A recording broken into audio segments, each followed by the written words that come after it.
Morning, everyone. We are back to the book Liberation. I'm going to share the screen here.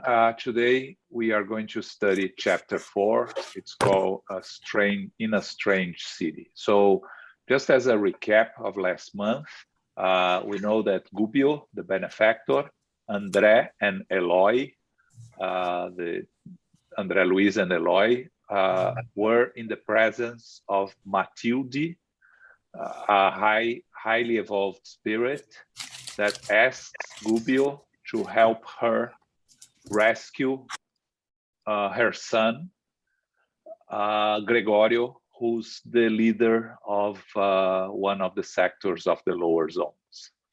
It's a very beautiful chapter that she mentions to Gubbio the rescue that he also has to make for his daughter, that Matilda is going to help and assist him. Her name's escaped me now. So that was what we studied last month, the conversation between Gregorio's mother, Matilda, Gubbio, the mentor, Andre Luiz, and Eloy watching. There was another case that's very interesting, but has nothing to do with the continuation of the story of this book. So now, here they go to the place where they are going to meet Gregorio, and you'll see by the end of this chapter, they already meet Gregorio. So it's called In a Strange City, and you'll see why. Philip or Zoraida, who's going to read for us? I'll read. Okay. You read, Zoraida? Okay. Yes, absolutely. Okay. In a strange city. We set out the next day. In response to our affable inquiries, the instructor told us that we would be gone only a few days. Besides taking care of our main endeavor, we would also attend a few secondary assistance activities. As a specialist on missions of such nature, he said it was a task that he would handle by himself, but he had accepted our help not only because of his confidence in us, but also because of the need to train new co-workers specialized in getting assistance in the dark realms. After crossing several regions in descent, with stopovers at various outposts and aid institutions, we entered a vast domain of darkness. The sun's light looked different. A grayish haze clouded the entire sky. Vegetation was impossible. The vegetation looked sinister and afflicted. The trees were almost bare, and nearly dry branches looked like arms lifted in supplication. Large, bombarding birds that looked sort of like ravens were quarring like little winged monsters, eyeing hidden prey.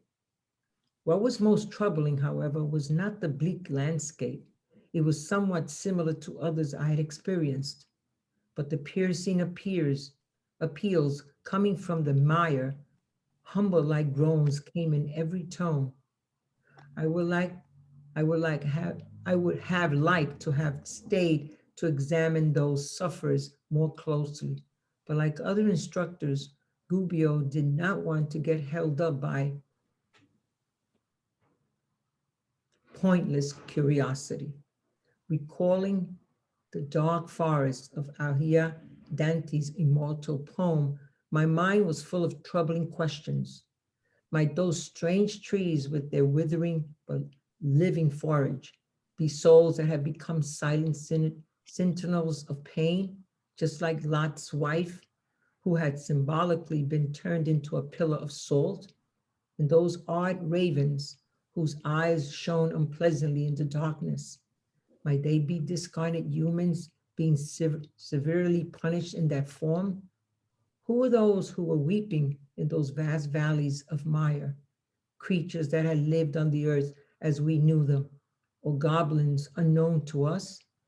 From time to time, hostile groups of deranged spirit entities passed in front of us, indifferent and incapable of noticing our presence. They were speaking loudly in broken but intelligible Portuguese, their laughter betraying deplorable conditions of ignorance. They were dressed in sinister attire and carried implements of fighting and wandering. Okay. Mm, wow. Okay, so disclaimer before we start. This is a very heavy chapter, okay? We are going to see very scary descriptions of what is some regions of the lower zones. Remember when we discussed in last book, when Andre Luiz met his grandfather, that we discussed this what he called caverns there, and or these very disturbed places in the lower zones. Spirits that go there, of course, according to their vibrational level, are spirits that are evil in the sense that they take pleasure in doing evil and they slave themselves to their inferior tendencies without any desire or glimpse of trying to get out of this situation. Remember last chapter, when we talked about Gregorio, Matilde tells Gubbio and André and Eloy that what is opening the opportunity to help Gregorio is not any sort of repentance, but because he's getting bored of the work that he's doing for such a long time. So that opens a window of opportunity.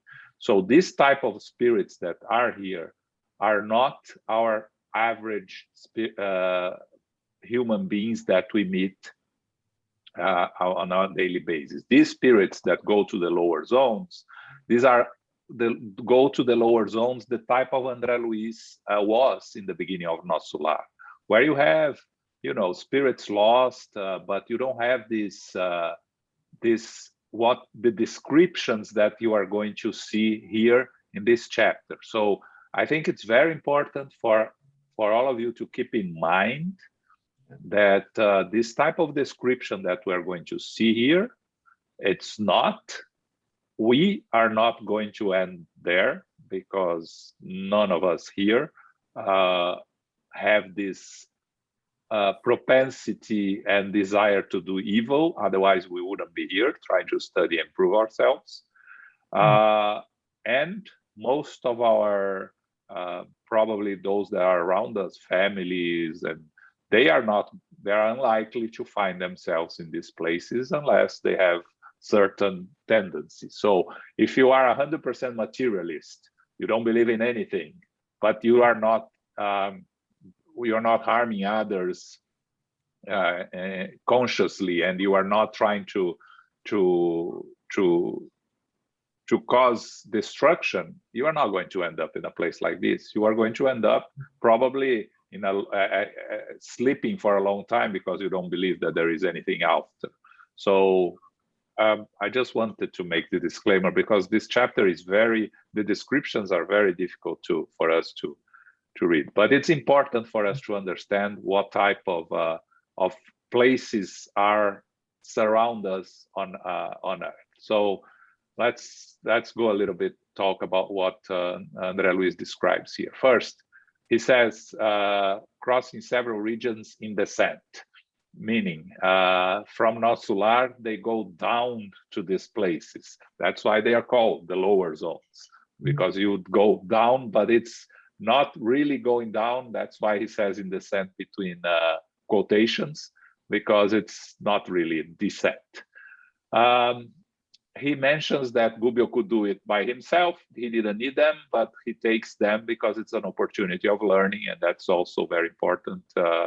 These more evolved spirits, they don't need our help, but they will use our help because it's an opportunity for us to learn. And then they enter what he calls a vast domain of darkness, okay? In the original, it doesn't say volitation was impossible. This is a mistranslation. It says that volitation was very difficult and it was not possible the way they were used to. Because if you say the volitation is impossible, it means that you cannot volitate, and that's not true. You can volitate if you know how to. It's just that the conditions are much more difficult than somewhere else. And then he goes in describing what he sees around, right? I don't think we need to go through the descriptions, or I'd already read. Andre Luiz, of course, he wants to analyze and stay there and study, but the work, Gubbio is there to do a work, and he's not, he said, it's not time, we cannot waste our time here in examinations that, you know, in the end, what would happen if they stay there examining? They are, Andre Luiz and Eloy would learn a lot of things, but they wouldn't be able to help anyone, because those are spirits that are not prepared to be helped, and you'll see later in this chapter. And he goes on the descriptions. So he mentions here The Dark Forest by Dante Alighieri's. You find that it's not Alighieri Dante's, it's Dante Alighieri's immortal poem. The Inferno, Canto 1 by Dante Alighieri, starts with, midway upon the journey of our life, I found myself within a forest dark, for the straightforward pathway had been lost. And he goes on describing in the poem the dark forest that he finds himself, which is a very beautiful poem, very interesting. Again, Dante's description, it's part of when he describes heaven and hell, and the part that he describes hell, it's very descriptive. You have Inferno, you have Purgatorio, and then you have heaven, right? Or I don't know what's the name in Italian. So he describes this dark forest, and that's the comparison that Andre Luiz is using here. And then he talks about these strange trees that looks, and he asks if they could be like Lot's wife.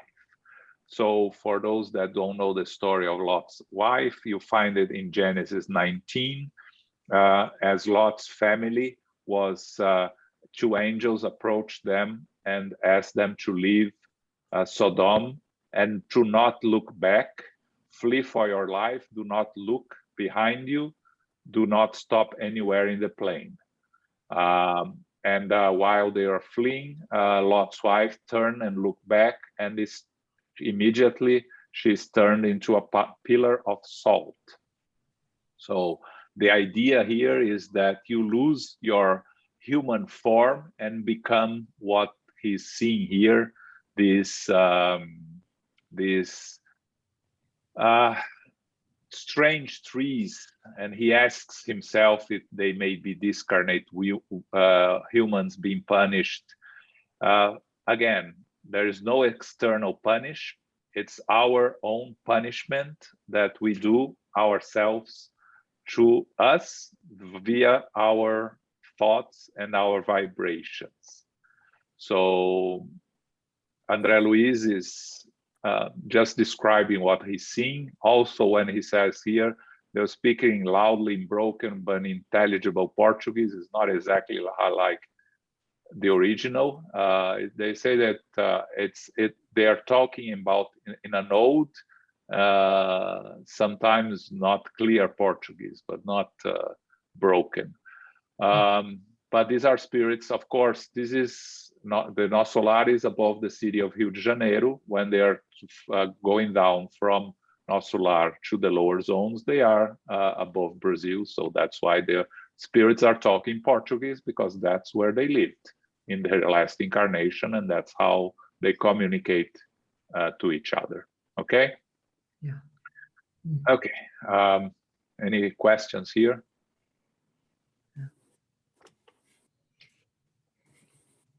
Okay, let's continue. Okay.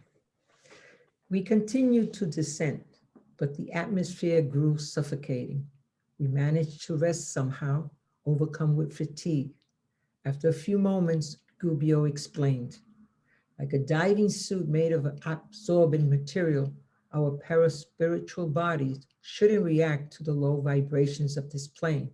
If we focus our will, we are like individuals who would demonstrate their love by immersing themselves in a huge lake of slime to aid those who have adapted to it. They would get covered with the substances of the lake, patiently and courageously suffering its depressing influence. We have crossed important vibratorial boundaries, and we have to adjust our outer form to our surroundings so that we may be truly useful to those we plan to assist. After we complete the temporary transformation, we can then be seen by the inhabitants of this desolate place. From now on, prayer must be our only thread of communication with the higher realms until I can discern the best time for us to put our luminescent outer form back on. We may not be in infernal caves, but we have reached the great empire of perverse and backward intelligences who dwell close to planet's surface, where incarnates suffer their ongoing influence. The time has come for us to make a small testimony. A large capacity for selflessness is crucial so that we may achieve our purposes. We could fail for a lack of patience or want of sacrifice. For most of the backward brothers and sisters whom we meet, we will be no more than discarnates aware of our own destinies.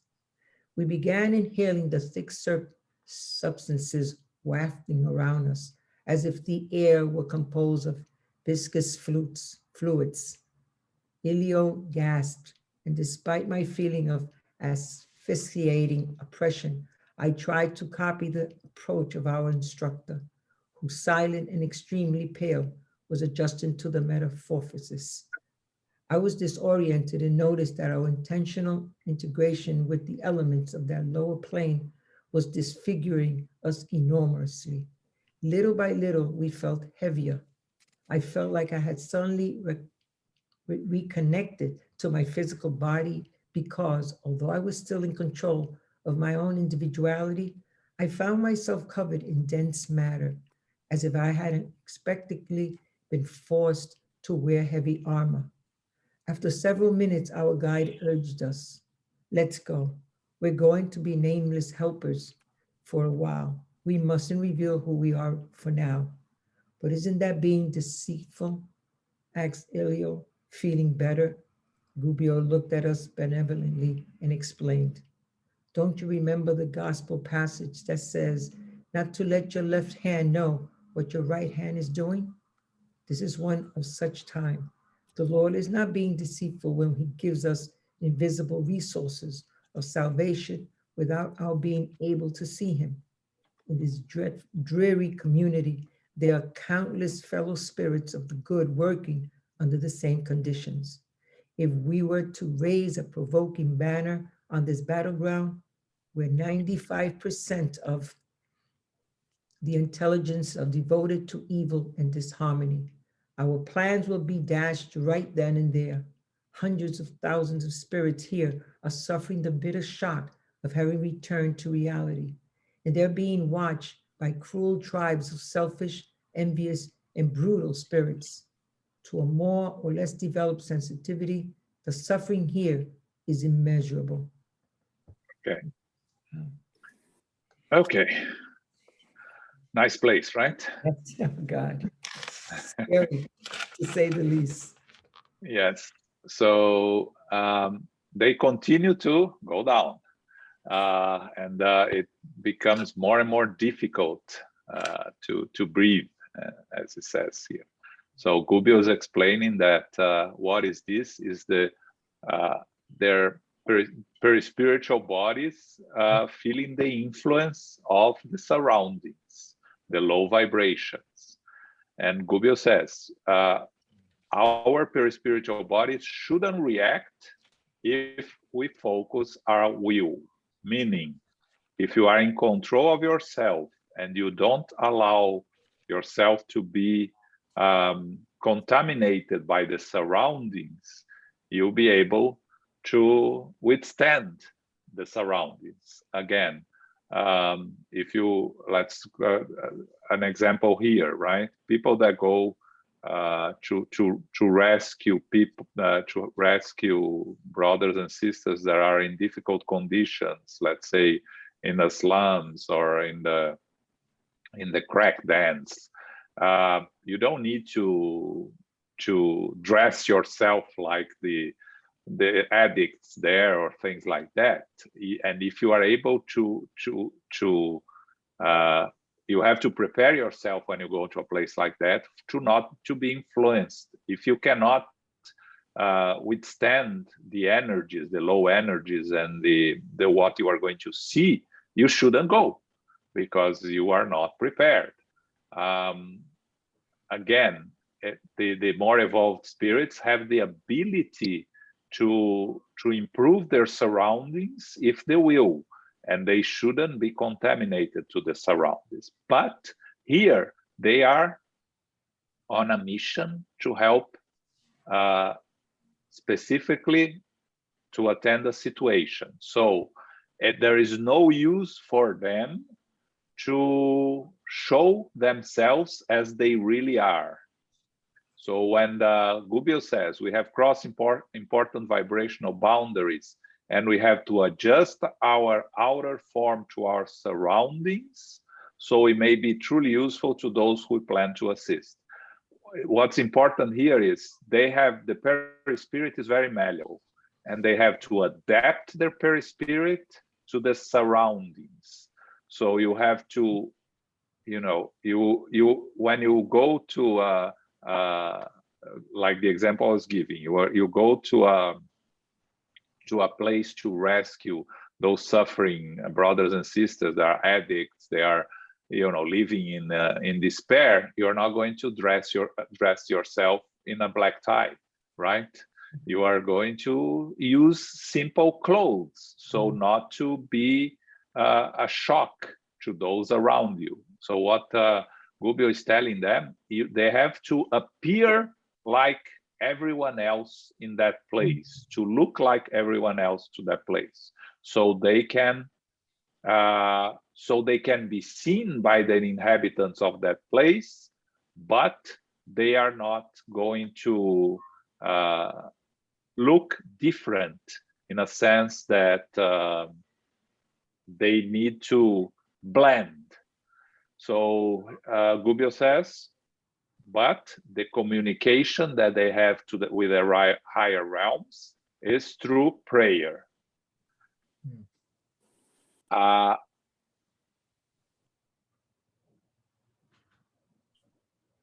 And as they go, it's interesting that Eloy here, he starts feeling bad, and in the original, they don't say he only gasped, but he lay down because he couldn't stand up anymore. He was laying down because he was feeling so bad. Andre Luiz compares like he had reacquired a physical body. Once again, he has a physical body because he's feeling heavy. He's feeling, you know, he says here, I found myself covered in dense matter. Of course, still in control of his own individuality. It's like, he compares like he's being forced to wear a heavy armor. Gubbio tells them, we need to be nameless helpers. Why is that important? Because if they identify themselves there, it's going to harm their work, their mission.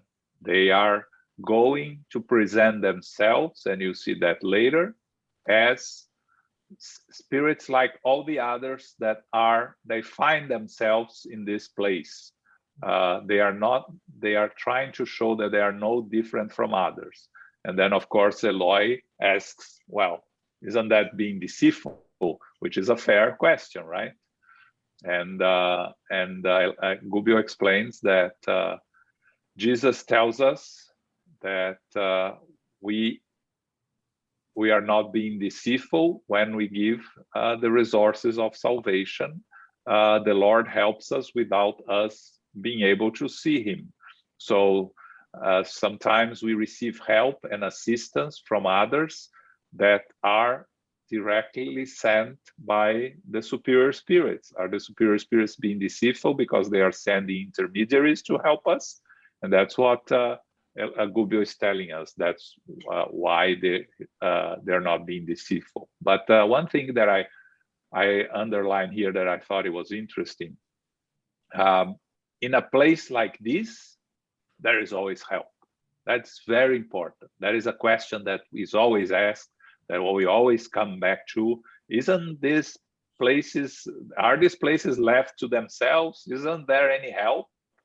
And Gubbio says here, in this dreary community, there are countless fellow spirits of the good working under the same conditions.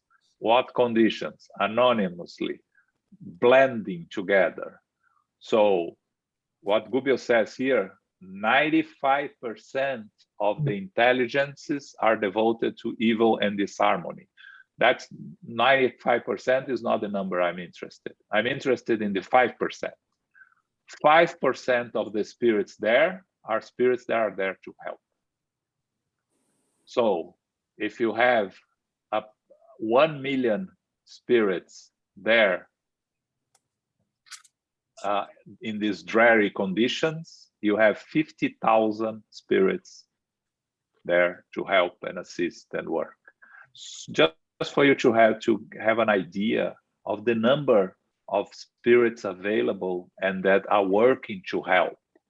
But if you, like Gubbio say, if we raise a flag and say, we are good spirits that are here to help you, immediately they are going to be destroyed. The 95% of spirits that are there are devoted to evil and disharmony. They are not interested in being rescued.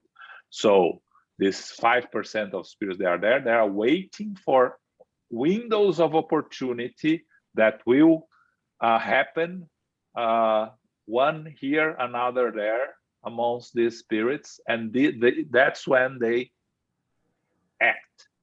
And what they are doing there while they're waiting, well, you have to think that there is always spirits opening themselves to help and assistance at all times. You see, we talk about, again, 1 million here is an example. It's not really the number of spirits that we find there. I have no idea what's the number. But you can think of a large number of spirits, a very small percentage, every day, a very small percentage start to reassess what they're doing and open a window of opportunity to be helped. And that's why these spirits are there to help. Okay, so it's important here to understand the surroundings, to understand how they have to adapt their perispirit, what they have done with their perispirit and the malleability, and the assistance that always exists in place like this. Okay, any questions here, comments? Okay, I know it's not an easy, I mentioned before, not a very easy chapter. It's hard here, but it's important for us to learn and understand where they are, and when you read the book, in the end, it's all very beautiful when you look back, but you have to go through this very difficult understandings of your surroundings in order to be able to be of assistance, right? So, okay, Zoraida. Okay. Is there an established government in such a strange and sinister realm? I asked. Why wouldn't there be, answered Gubbio kindly, as in the corporeal spheres? The higher powers have endowed this domain with a form of leadership for the time being. This great emporium of regenerative suffering is led by a satrap of unbelievable ruthlessness, who has given himself the pompous title Great Judge. He is assisted by political and religious advisors who are as cold and perverse as he is. A huge aristocracy of implacable spirits controls thousands of idle, morally delinquent, sickly minds. Why does God allow such an atrocity? This time it was my co-worker who was doing the acting. Once more half frightened in light of the commitments before us. Unperturbed, Gubbio replied, for the same instructive reasons that God does not exterminate a human nation. When insane with a thirst of domination, it unleashes cruel and destructive war. Instead, he hands it over to the expiation of its crimes and to the misfortune it has brought upon itself, so that it can learn to become part of the eternal order that presides over universal life. Over the course of many centuries, the matter used by those intelligences is worked and restructured, just like in the earthly circles. But if the Lord visits humankind by means of sanctified individuals, he also corrects spirits by means of hardened or beastly ones. So does that mean that evil spirits, demons, began to act hesitantly? Okay. Are we ourselves, the instructor patiently completed, when we impertinently go astray of the law? We ourselves used to roam those dark and troubling rims. However, the biological jolts of your more or less recent rebirth and discarnation do not allow you, or Ilio, to remember your parts completely. But for me, the situation's different. The length of my time in the life of freedom has enabled me to remember things in more detail, and I know in advance the lessons that seem new to you. Many of our fellow spirits who have reached higher rims no longer see these surroundings as a reason for anything except fatigue, repugnance, and dread. And yet, we must realize that this bog is actually an area of nature that requires the assistance of strong and benevolent workers. Okay, so the first and obvious question that Andre Luiz asks, is there a government in a place like this? How does a place like this work, right? And Gubbio asks, why wouldn't there be? Again, remember that Earth is a bad copy of the spiritual world. So if we have all places, even the most disorganized places on Earth has some form of government, of course this place has a form of government. And he talks about this, the person that is the ruler of this place calls himself the great judge. And, it's not any spoiler alert for us to know that this person is Gregorio, is exactly the one that they're going after, Gubbio, Andre Luiz, and Eloy. But he doesn't work alone, of course. He's assisted by political and religious advisors who are as cold and perverse as he is. Remember, Gregorio was a former pope, so he used to rule the church here on earth in the 14th, 15th century. I don't remember exactly. So the same way that here he was assisted by the church, and at that time the church has a political and religious influence all over. Of course, a lot of the spirits that worked with him here are still working with him there, and other spirits that he gathered in that place. As he says, Gubbio describes here, which is very interesting, a huge aristocracy of implacable spirits control thousands of idle, morally delinquent, sickly minds. That's what we find in that place. And then the obvious question that comes from Eloy, why does God allow such an atrocity? Isn't that a question we love to ask? Why God allows this? Why God allows everything to happen? Why doesn't God interfere? There's no such thing as free will and God interfering. one thing or the other. So if the law is of freedom, of progress, of evolvement, we have to have free will, and God creates the natural laws.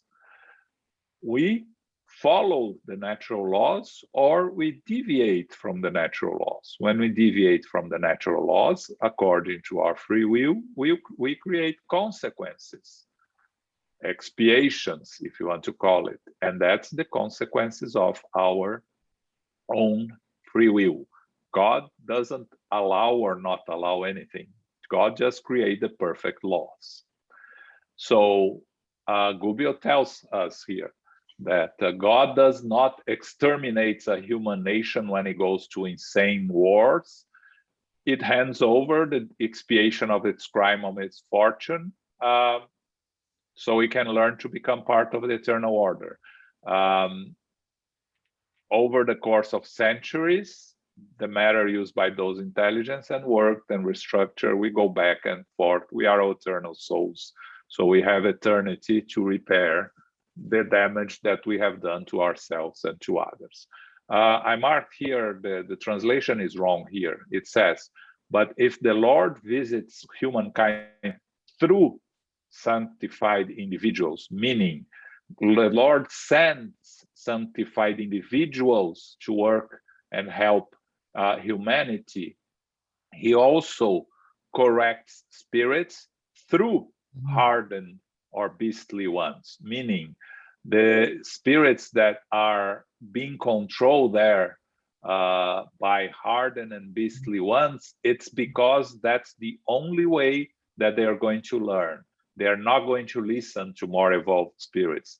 They only have they only listen to violence and domination. So spirits that are violent and rulers of these spirits are the only ones that are going to listen to. Until when? Until they get tired, until they reach a point of, I can't take it anymore, sincerely ask for help and assistance, sincere start to question their path. So that's what Gubbio is telling us. We here are helped and inspired by a Francisco Xavier, by a Mother Teresa, by a Martin Luther King, because these are the ones that the Lord sent us to guide us. But those that are focused on evil, they're not interested on what Mother Teresa has to say. They are interested in the leader of the gangs that tell them that how they can become more dominant in their region. So that's what Gubbio is telling us here. And Andre Luiz says, well, so that does mean that the evil spirits, the demons, and Gubbio says, it's just ourselves. You know, there are no demons or Satan. It's just less evolved spirits. And then he makes a very interesting point here when he mentions that Eloy and Andre Luiz, because of their recent rebirth and discarnation, they cannot remember their pasts completely. And that's something also that we discuss. What do you remember when you go back to the spiritual world? You remember your last incarnation. You may have flashes of previous incarnations if it's helpful, if it's in any way help you move forward. But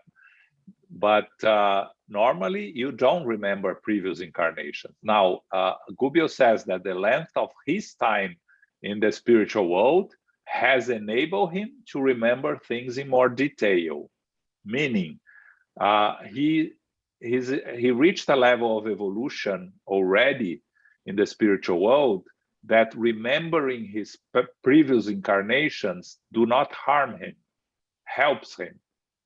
Because the problem with remembering previous incarnations and considering the law of progress that we are always evolving is that remembering a darker past of ourselves, it's not really going to help us. We are going to be more traumatized. Again, Do you want to remember the time you spent in a place like this, if you ever did? I'm not saying that we did, but maybe we did. I don't know, 500,000 years ago, maybe we went a place like that. Do you want to remember your time there? Is it going to help us? I don't think so. That's why we don't remember. Now, as we become more evolved and we become prepared, because something that Gubbio says here, many of our fellow spirits who have reached higher realms, again, this is us. We reached higher realms. We're not in those realms that he's describing here.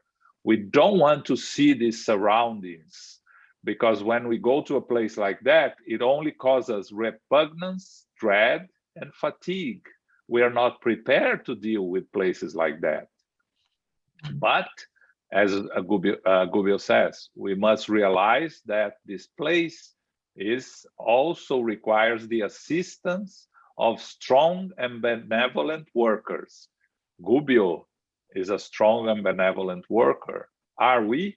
I don't think so. We cannot go to a place like that. Andre Luiz is learning and is preparing himself, but you see all the difficulties he's facing, looking at the surroundings and finding all this strange place and strange spirits that are in this place. And again, we are still going to see more descriptions that are not very beautiful about the beings that are out there. So again, very interesting description, but important for us to understand the process of how these places work and how the assistance is provided, and what type of spirits can go to these places, and of what type of spirits are not there and cannot go there because they cannot deal with the situation. Again, to use an example here, Elmo works in a hospital. Is the work in a hospital for everyone? Of course it's not. You have to be prepared. You see things that you have to be prepared to deal with. I couldn't. I clearly I'm not able to work in a place like that. I couldn't deal with it. So you have specialized people that are ready to deal with these situations, with these places, with these surroundings. And in these places, in the lower zones, the less evolved, the more evolved spirits, the higher evolved spirits that know how to do the work and are not affected by the surroundings, in terms that they are not dragged down by the surroundings, are the spirits that can go there and stay there. Because this 5% that we mentioned before, they don't go there and leave. They stay there most of the time to help and assist those. Okay. All right. A lot of zero questions today, zero comments. Everyone is very impressed, but okay, Carol. Thank you. Yeah, just a minor question. I guess in the lower zones, very similar to our gang activity in the outer world here. How would those who are really having very dark, deep, heavy, sinister vibrations, slightly wanting help, how do they stay somewhat protected from the gang leaders who are going to try to snag them back and tell them, well, you better remember, you're here for the dark side? That's the part that is a little curious. Are they being slightly uplifted just enough that they are out of reach from those heavy members? Yeah,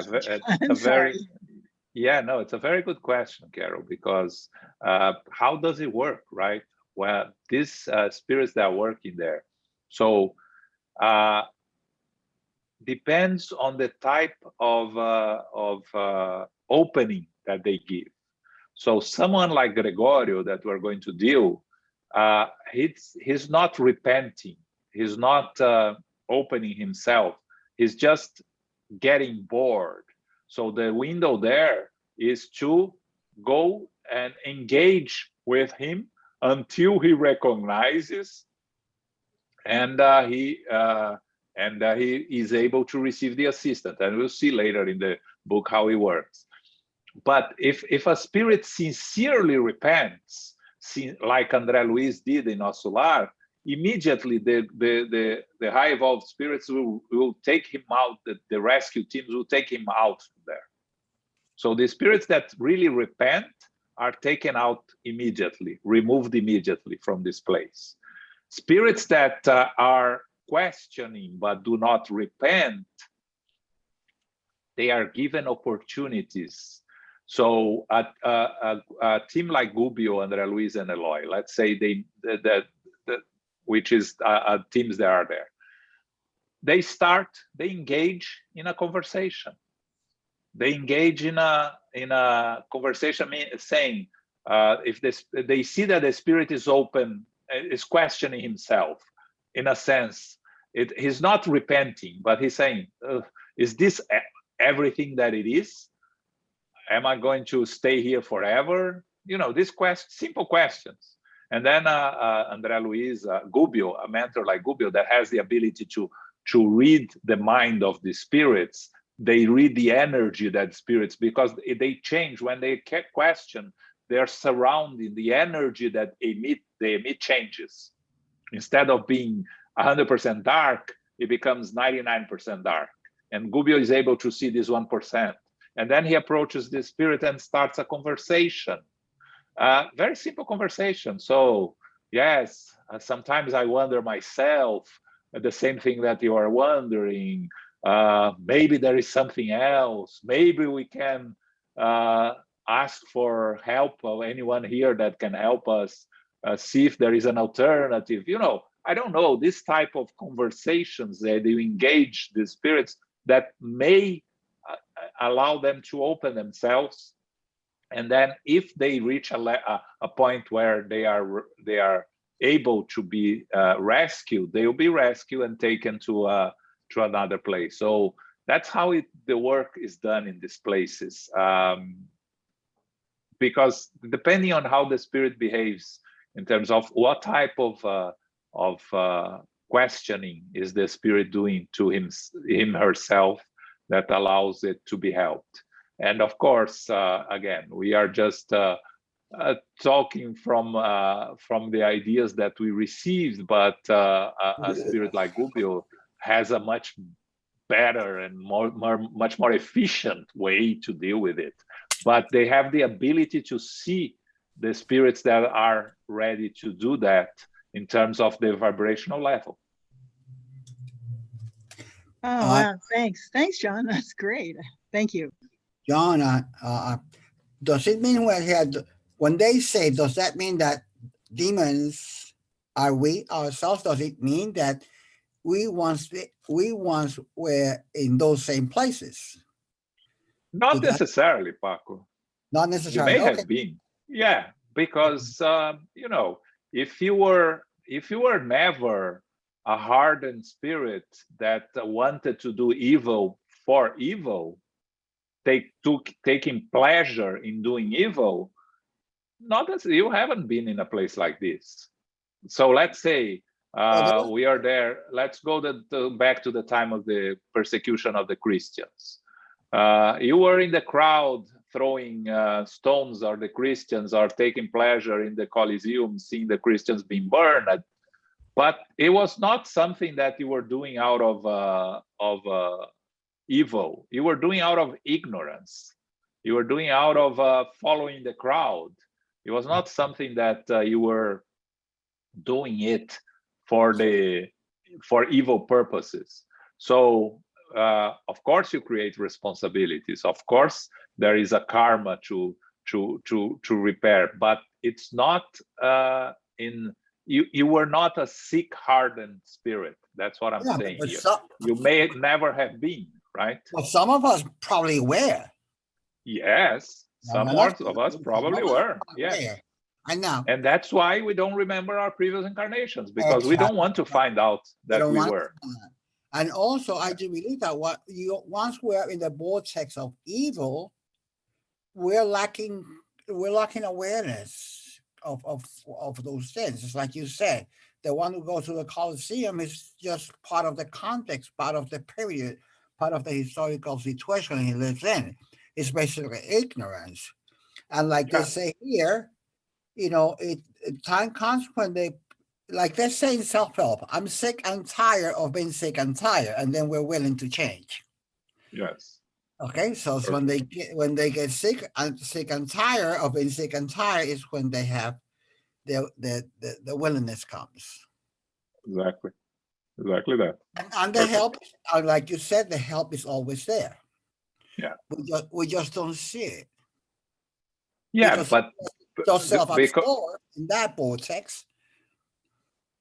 yeah, you don't see it because if you see it, you are not going to pay any attention, and Exactly. you're actually going to reject.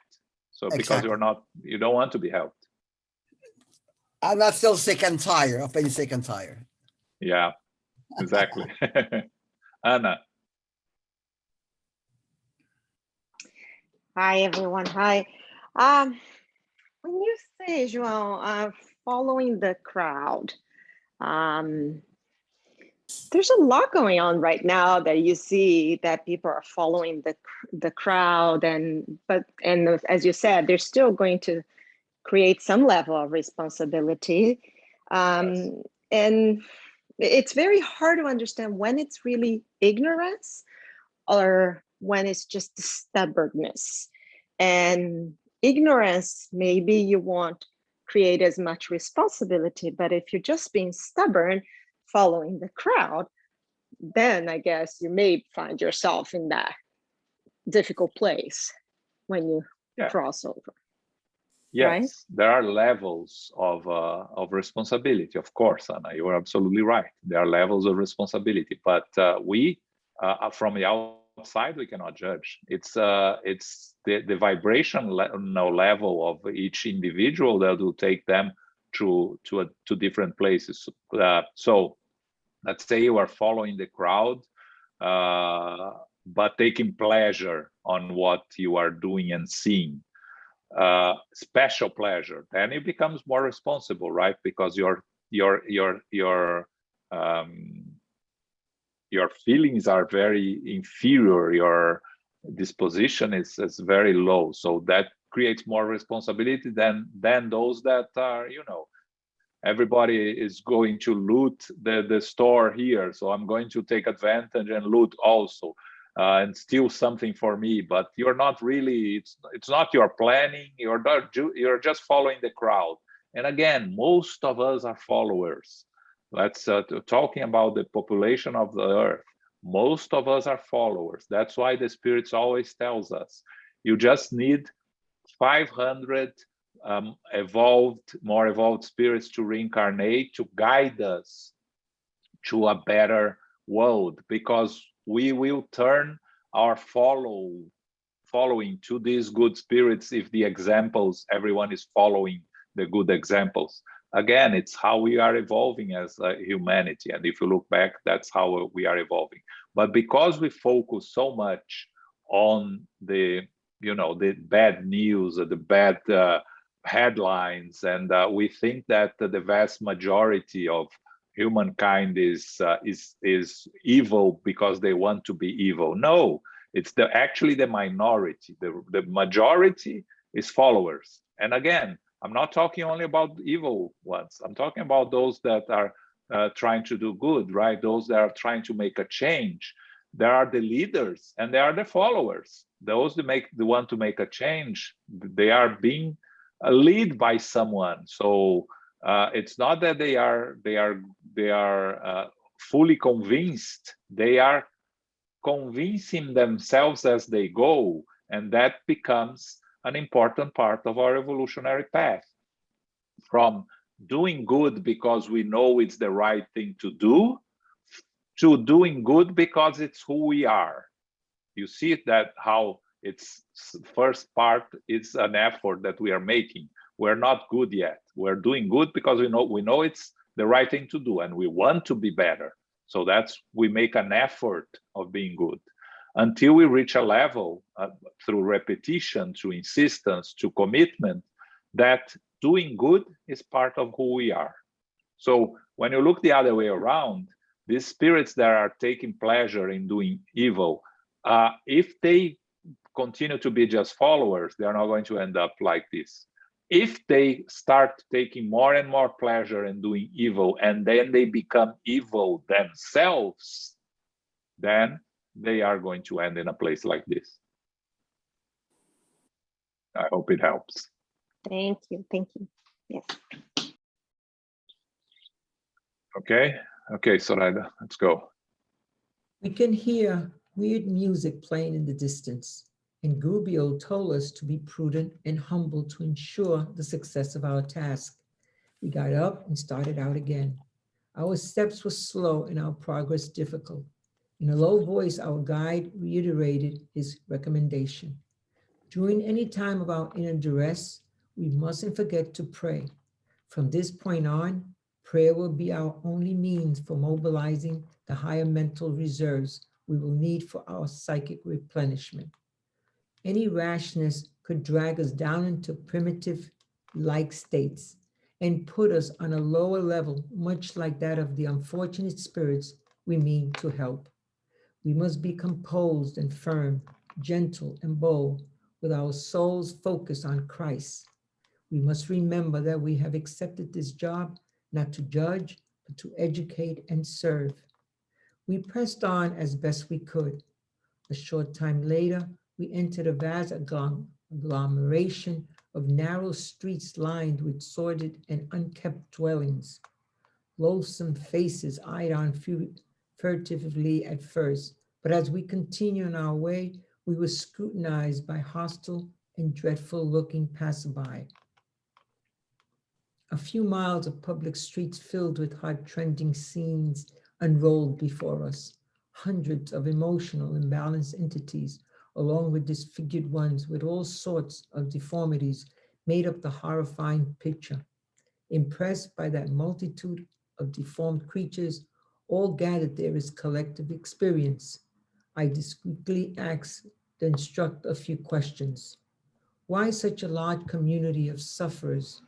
What had they done to warrant such flagrant deformities? Always patient, Rubio did not hesitate to reply. After death, millions of individuals run into dangerous enemies due to fear and self-shame. In the spheres of our actions, words and thoughts, nothing is lost. Andre, the record of our lives works in two distinct phases: outside of us through the efforts of our actions regarding our neighbors, situations and affairs as individuals, and within the archives of our conscience, with mathematically records all the results of our good and bad deeds. The spirit acts amid its own creations. Dark imperfections and praiseworthy qualities both envelope it wherever it may be. People on earth on which we journey hear arguments alluding to heaven and hell, and they vaguely believe in the spirit life that awaits them after death. Sooner than they might think, they lose their physical body and realize they can no longer hide behind a mask like a turtle in its shell. They are seen for what they really are, and they dread the children of the light, whose gifts of penetration lay bare their blemishes right away.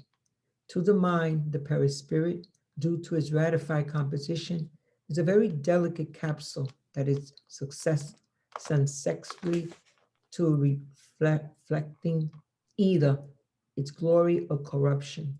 Consequently, its rebelliousness against the duties that everyone is responsible for in the work of sublimation. Fallen souls join forces in communities like the one where, as much as possible, they exteriorize the lamentable inclinations peculiar to them, despite being stung by the needle of powerful and cruel intelligences. But aren't there any means of helping such communities? The same law of self-effort applies here as well. They do not lack sanctifying appeals from on high. However, in the absence of an inner adhesion to the ideal of spiritual growth, any real initiative is impractical regarding overall readjustment. Unless the spirit, the Lord of reason, and the internal values that result from it decides to mobilize its own patrimony to raise its vibrations It would not be right to forcibly take it to higher spheres to which it does not yet aspire. Until it resolves to undertake its own ascension, it will be used by the universal laws wherever it may be useful for the divine work. The worm, like it is a worm, is compelled to work the soil. The fish, while it is a fish, cannot live out of the water. Pleased with his argumentation, he concluded in a humorous tone. Thus, it is natural that humans, owners of countless theories regarding salvation, should be used in inferior activities while they linger in the convoy of inferiority. The law is in perfect tandem with logic. Okay. So, again, more description of the spirits they are seeing in this place. But the first important thing for us to remember, during any time of inner duress, we mustn't forget to pray. He says, from this point on, prayer will be our only means for mobilizing higher mental reserves. What, as we said many times, prayer here means elevating our vibration, connecting with the high. That's the only way they can prevent themselves from being affected by the surroundings. Prayer, when we say that, we talk about the importance of prayer and how prayer acts on our day-to-day lives.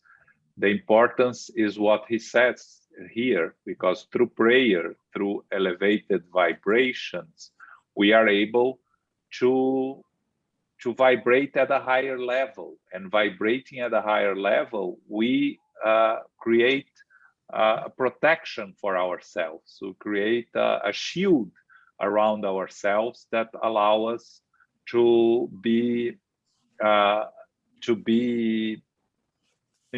impervious to these surroundings that may affect us. And on a place like this, that you see the description, prayer is, without prayer, they wouldn't survive there. But again, we must understand prayer here in the most ample sense, in the elevating the vibrations and connecting to the high. He reminds Andre Luiz and Eloy that they are doing this job to educate and serve and not to judge. Again, we go to a place like this, we see all these spirits that are there in these horrible forms, and immediately we are judging. You know, what did they do to deserve this? I imagine they did this and that. I imagine they will start to speculate what they did. And Gubil is telling here, do not waste your time with that. We are here to educate and serve. So we're here to help. It doesn't matter who they are. It doesn't matter what they did. For those that work in the mediumship meetings, that's exactly the same approach we have to have with spirits that are communicating. We are not there to judge what the spirit has done or hasn't done. We're there to serve and to educate, to help and assist them. That's an important message that Gubil tells us. And then when Andre Luiz is impressed by the deformed creatures, how deformed they are, they don't look like normal human beings. Gubil describes that again, it all goes back to our thoughts and our perispirit. We mold our perispirit according to our thoughts, our vibrations. So these beings that are evil, that are focused on evil, on doing, on harming others, the reflection that they have in their perispirit, as he says here, dark imperfections or praiseworthy qualities, both envelop the perispirit wherever it may be. So the dark imperfections are what are surrounding these perispirits. And our lives, as Gubil says here, we have two distinct phases. Our outside behavior, which is the effects of our actions regarding our neighbors, situations and affairs as individuals, and our own conscience, which is what we think and how we behave within ourselves. So this produces consequences that will reflect on our perispirit, which is very malleable. And we will reflect, as it says here, either the glory or the corruption that we feel inside ourselves. And finally, the question, where is the help again? Are there any means of helping such communities? And Gubbio says, there is help, but if they don't want to be helped, what can we do? Unless the spirit decides to mobilize its own patrimony to raise its vibration, it would not be right to forcefully take it to higher spheres to which it does not yet aspire. Again, we have to respect the free will. A very silly example. You are trying to force someone to go to the church when someone wants to go to the bar. If they want to go to the bar, you cannot force them to go to the church. It's their own free will, their own choice. So a spirit here has to make the choice to move higher, has to make the choice to be rescued and assisted. If it doesn't aspire that, until it resolves to undertake its own ascension, they are not going to receive the assistance that is available to them because they're not prepared. And he makes some comparisons here with the worm with the fish. You cannot take the fish out of the water because it will die. So you cannot take the spirits out of these places because they won't adapt themselves. They will, if they are left alone, they will immediately, through their mental vibrations, will go back to those places. And we talk a little bit, we receive sometimes spirits on Monday on our mediumship meetings that, you immediately after they leave the conversation, they go back to where they came from. The conversation helps. It will make a difference in the future, but they are not fully ready yet. So they go back to where they came from. And that's what Gubbio says here. These spirits are not ready to be helped. If they are taking them to higher places, they will immediately come back to these places. It's the law, the divine law, which is based on logic, as he says here. Okay. Questions here, comments? Okay, I told you it was a difficult chapter, hard, but let's go. We're getting to the end of it. Zoraida,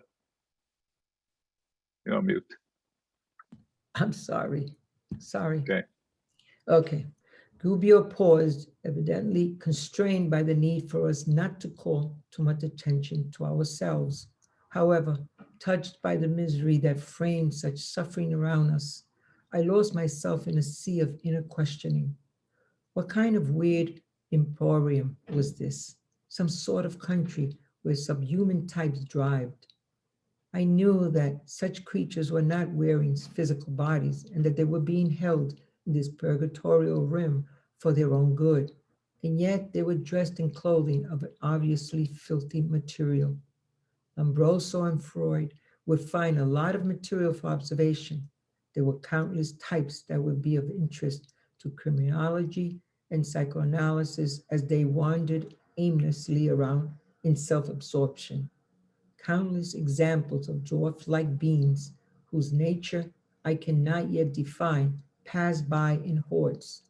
Unpleasant-looking, weird plants proliferated there, and herds of monstrous animals were roaming about aimlessly like oppressed beings that some heavy hand had turned into goblins.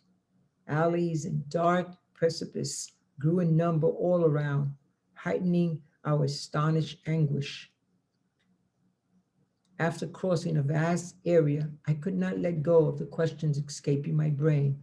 The instructor explained discreetly, "Hold on to your troubling questions for now. This is enormous purgatorial colony. Those who are not undergoing dolorous regenerative penitence may be considered as subhuman intelligences. Thousands of creatures utilized in the harsh work are active in this infra-terrestrial place. For now, their ignorance does not confer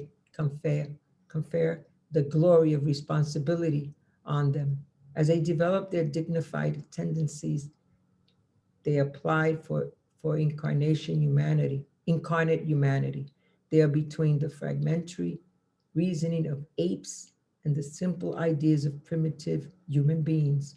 They can either become attached to incarnate personalities or they can blindly obey the powerful spirits that control places like this one.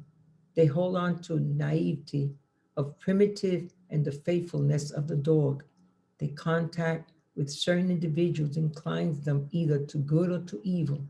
And we are responsible for the superior forces that govern us regarding the type of influence we exert on the infantile minds of such creatures.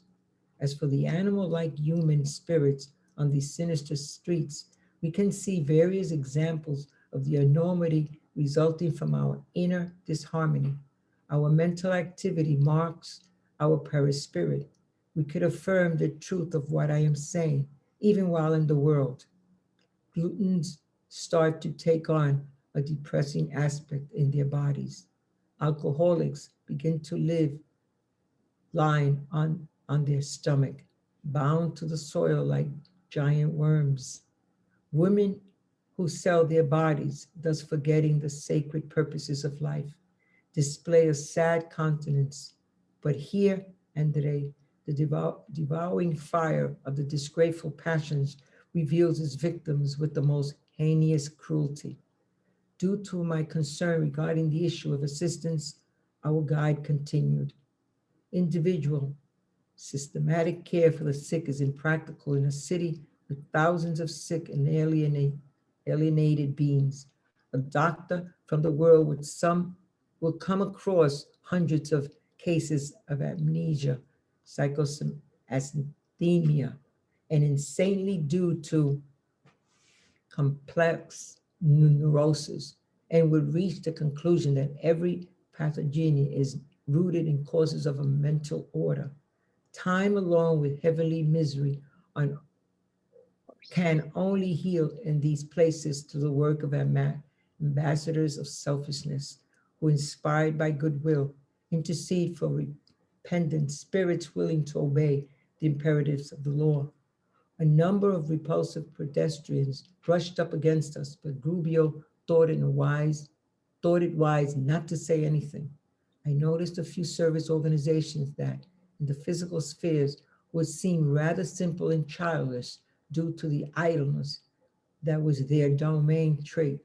And because I did not see any children, except possible those of dwarf-like beings, whose adults I could not distinguish from the children, I risked another whispered question. Rubio responded, for the people of Earth per se, this plane is almost like hell. If human compassion keeps children separated from known criminals, what can be said of the love with which heavenly compassion watches over children? But why such widespread idleness on this plane? I asked further. Almost all human souls in these furnaces suck the energy out of incarnates and vaporize their lives like insatiable lampreys in the ocean of Earth's oxygen. They long to return to the physical body since they haven't yet improved their minds enough to go higher. In the pursuit, the emotions of the corporeal rim with the madness of people dying of thirst in the desert, like overdue fetuses absorbing their mother's energies. They consume large amounts of energy from the incarnates that nurture them, unaware of a superior knowledge. Hence, the desperation with which they defend the powers of inert and the aversion with which they regard any spiritual progress or any human advancement up the mountain of sanctification. As At heart, these spirits still live in the spheres of ordinary humans, and thus they passionately hold on to the system of psychic theft that feeds them. Okay. Oh, God. Yeah, Wow. yeah, Right. it's a lot. Tough. Yeah. Um, so Andre Luiz, of course, gets lost in a sea of inner questioning, start questioning everything that he's seeing around him. And that's good that he questions, because then he talks to us on what he's thinking and what he's seeing, right? And what he's questioning. So when Andre Luiz talks about that Lombroso and Freud would find a lot of material for observation. Everyone knows Freud, right? The father of psychoanalysis. And so there's not much need to talk about him. But when we talk about Cesare Lombroso, who lived in the end of the 19th century until the beginning of the 20th century, he was an Italian criminologist, phrenologist, and physician. He developed the theory of anthropological criminology, essentially saying that the criminality, someone was born criminal and you could be identified by physical traits.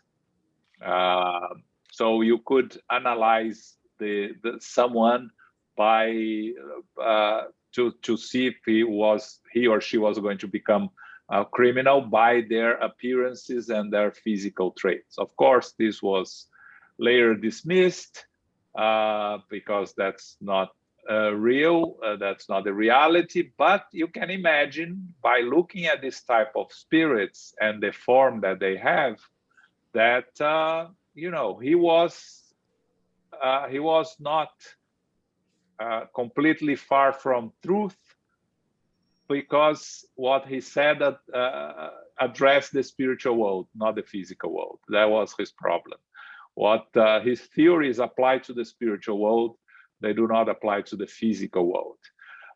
Later in life, just as a very interesting point, he became involved with spiritualism. He was a materialist, but later in life, he began investigating mediumship. He published a book called After Death, What? But in the year that he discarnated, in which he describes his beliefs in the existence of the spirits, and he talks about the medium Eusapia Palladino, which is a famous Italian medium that was studied and addressed by everyone that was involved with spirituality in the end of the 19th century, beginning of the 20th century. She was a physical medium. She had extraordinary powers. She was, able to levitate, and she produced a lot of supernatural phenomena. She was abused so much that by the end of her life, she was faking a lot of it, because the physical punishment that she was receiving from her mediumship was too much to bear. So whenever she could fake, she would fake her mediumship, and that's why a lot of in the end, a lot of her work was discarded. The true and the fake and the truth were all thrown away together, because they could not trust her because of the amount of fake work that she was doing. But she was a very powerful, very important medium. So Eusapia Palladino. Okay, so describing what he was seeing there, he saw animals, and when we discussed about animals last week, right? When he talks about herds of monstrous animals, remember that animals may be humans that transform themselves in animals through their inferior feelings and tendencies. And then Gubbio goes on talking about the types of spirits you find there. And it's interesting that he brings another type of spirits that you can find there, which are ignorant spirits, ignorant, again, we discussed this word, ignorant in the terms of, in the very beginning of their evolution, not ignorant of lack of knowledge, of being stupid or anything like that. Ignorant spirits in the sense of the beginning of their evolutionary journey. That they are used by spirits there. So these are spirits that are between the fragmentary reasoning of apes and the simple ideas of primitive human beings, meaning there are spirits that are moving from the animal kingdom to the human kingdom, and they are used like, you know, because they still have the naivety of the primitive, or the faithfulness of the dog, they are used by the forces there for their purposes. And then Gubbio talks about the mental activity that marks our perispirit, and then tells us that we could see this on Earth, right? When those that eat too much, they start showing in their physical forms, these addictions, right? Alcoholics, gluttons, those that sell their bodies, women that sell their bodies. These are all already showed in the physical bodies, and so if you do apply this to the spiritual body, you see how this can affect the perispirits of these individuals, and how they will show themselves like this monster-like spirits that will look like monsters in the spiritual world. And then he says that because this is such widespread occurrence in places like that,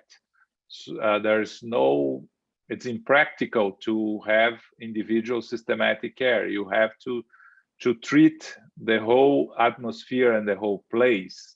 And again, just reminding that some of these colonies are being removed from the surroundings of Earth to less evolved planets, because these spirits can no longer reincarnate on Earth. There are no children there, because, as Gubbio says, if human compassion keeps children separated from known criminals, of course, in the spiritual world, children will be preserved from going to a place like this. And then he talks about what the spirits are thinking about, because they are so much connected to the physical world. What they want is to return to the physical body, because that's where they can fulfill their inferior tendencies with a physical body. And while they cannot, they associate themselves to the individuals living in the physical world that will feed them. So those that allow themselves to be connected with the spirits, with our lower vibrations, with our inferior tendencies, we will feed these spirits that are sucking our oxygen in a way, as he says here. Okay.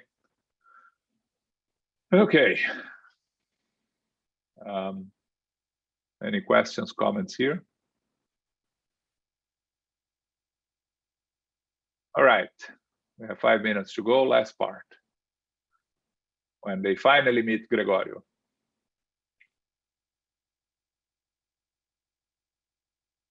Okay, sorry. We came to an area of uneven ground, which the instructor led us across. Then we ascended a steep road until a small plateau opened before our fearful eyes. The scenery changed. Strange, impressive palaces appeared, illuminated by some sort of amber-like light similar to the glow of incandescent steel. Well-tended, crowded squares showed ostentatious carts pulled by slaves and animals. The sight reminded us of the great cities of the Orient 200 years ago. Litters and carriages were bearing individuals dressed in predominantly garments, accentuating the hardness of the faces that emerged from them. An impressive edifice with all the characteristics of a temple stood out across from a fortress.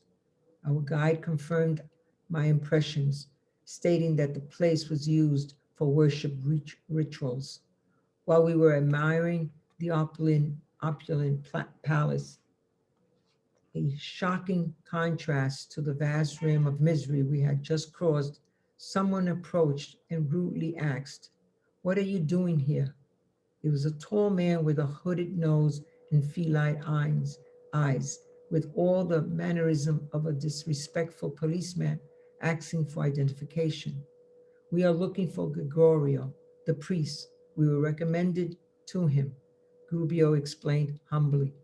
The man told us to follow him, and he took us to this ugly-looking mansion. "He lives here," he said dryly. He introduced us to the older man wearing a complex-looking robe and left. Gregorio did not welcome us kindly. He glared at Gubbio with the suspicious eyes of a startled beast and asked, "Did you arrive from the earth very long ago?" "Yes," replied our instructor, "and we need your help." "Have you been examined yet?"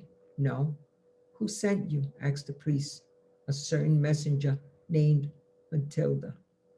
Our host trembled, but remarked implacably, "Never heard of her. Even so, you may come in. I have to attend to the miseries, and I can't help you right now.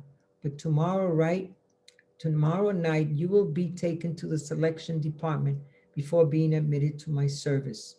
He had nothing else to say. We were handed over to the unpleasant-looking servant who led us down into a dark basement. I must confess that I accompanied Gubbio and Lelio with a soul troubled with absorbing and indefinable dread. Okay, so now we're finally meeting Gregorio, right?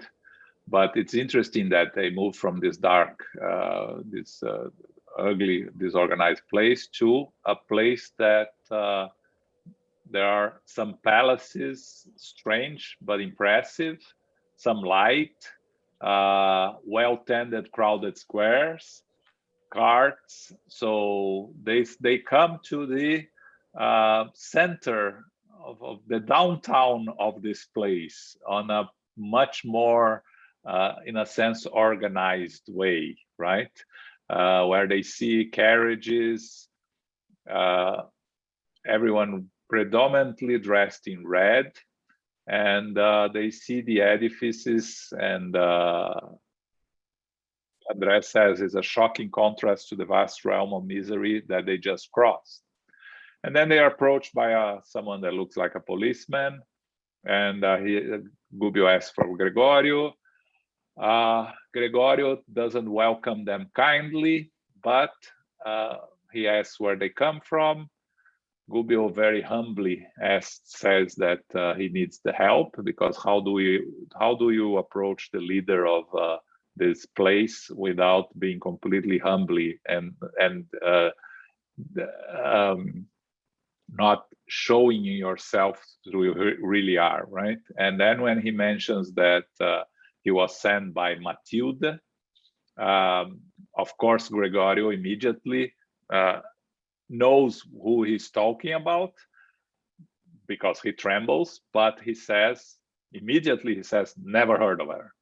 That's the reaction of a suffering spirit when you mention an inferior spirit, a spirit that is this type of spirit, when you mention their loves.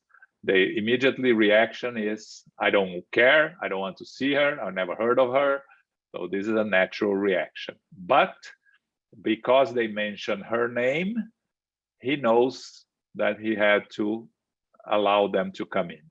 Okay, I highlighted here, I have to attend the mysteries, because I went to it doesn't make sense in English. I went to the Portuguese, and the Portuguese says the same thing. I have to attend the mysteries. And I think that is it's wrongly written in Portuguese. It's probably I have to attend to the ministeries.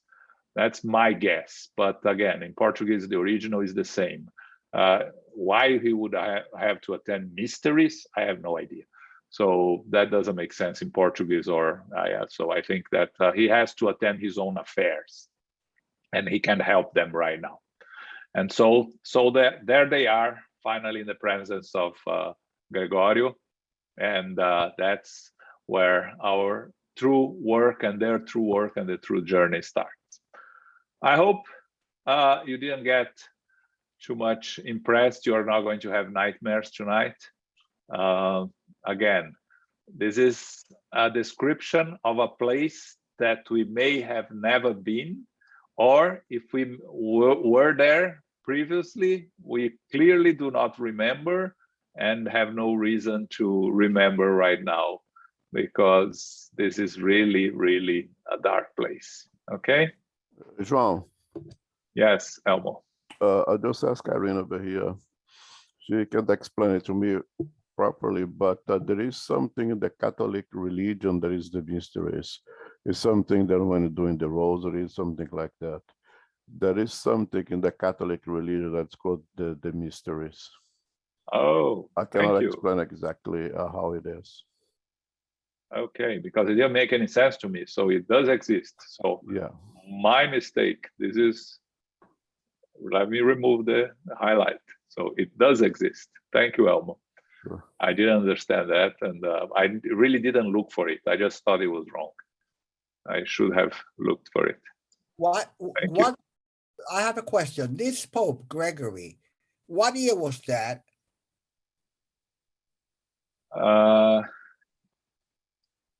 I have to look for it. I think, let me see it. I think he was Gregory the 9th, which was 1145 to 1170.